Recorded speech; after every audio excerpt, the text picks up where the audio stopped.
Leo insha Allahu taala tutazungumzia juu ya khul'u. Mtakumbuka mwanzo wa darasa hii tulisema kwamba kuna aina nyingi za kuvunja ndoa, sio talaka.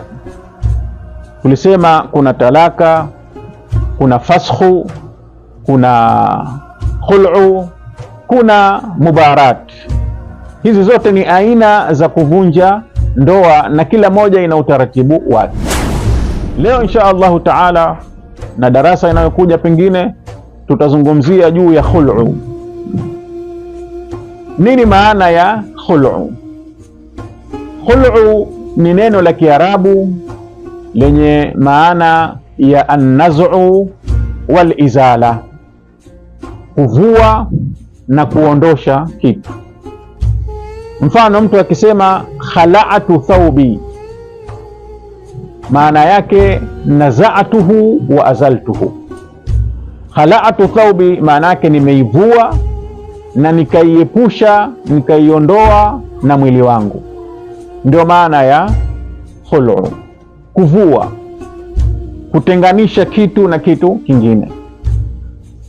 Hii ni katika upande wa lugha ya Kiarabu.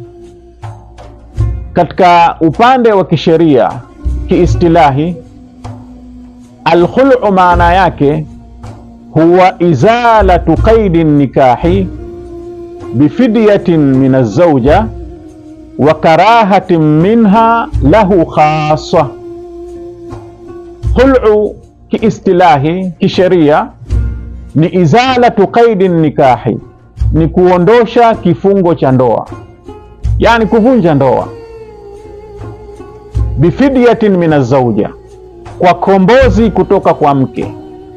Kombozi ni fidia, mwanamke analipa fidia. Wa karahatin minha lahu khassa, na kuwe na chuki kwa upande wa mke kumchukia mume. Hiyo ndio yaitwa khulu.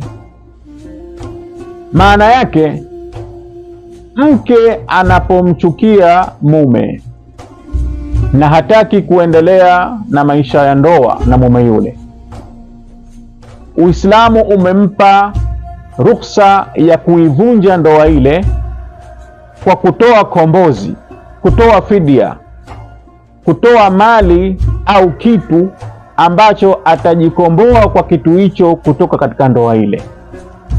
Na hii ni lazima ipatikane chuki ya mke kwa mume. Mke akiwa amemchukia mume na hawezi kuendelea kuishi naye, anaogopa hata tekeleza haki yake, hata linda mipaka ya Mwenyezi Mungu Subhanahu wa Ta'ala katika ndoa ile, Mwenyezi Mungu Subhanahu wa Ta'ala amempa ruhusa ya kutoa kombozi, ajikomboe kutoka katika ndoa ile. Hii ndio maana ya khul'u.